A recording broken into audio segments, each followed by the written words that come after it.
কিন্তু আপনি এই মাত্র কইলেন আস্তাগফিরুল্লাহ, এই মাত্র মুনাজাত করলেন, আপনি উঠতে না উঠতে বিড়িটা ধরাইলেন, আপনি এটা কি ধরনের আস্তাগফিরুল্লাহ কইলেন? আপনি এরকম ডাকাই দিলেন কা? কথা বলেন না কেন?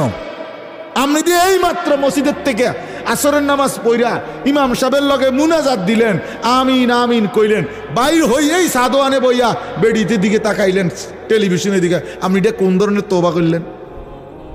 এটা মস্কারি করলেন না? কথা বলেন না কেন?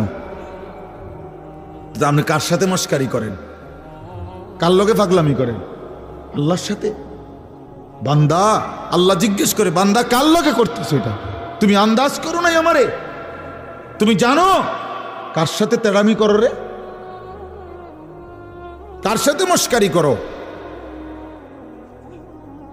আমরা আল্লাহকে চিনি নাই বাবা। ওমা কাদারুল্লাহ হাক্কা কাদরি।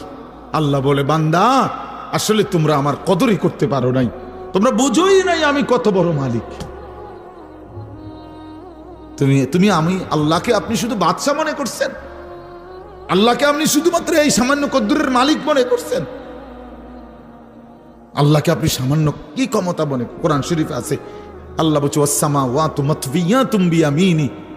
বান্দা বিশ্বাস করো, হাসরের দিন আমি আল্লাহ 7 আসমানকে গুটাইয়া রুটির মতো, 7টা রুটির মতো আমার কুদরতি হাতের উপরে রাখবো। কোরআন শরীফের আয়াত, ওয়াসসামাওয়াতু মাতবিয়াতুম বিয়ামিনি।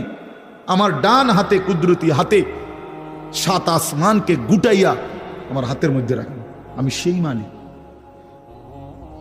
তুমি বান্দা আন্দাজই করো নাই আমি কত বড় মাওলা।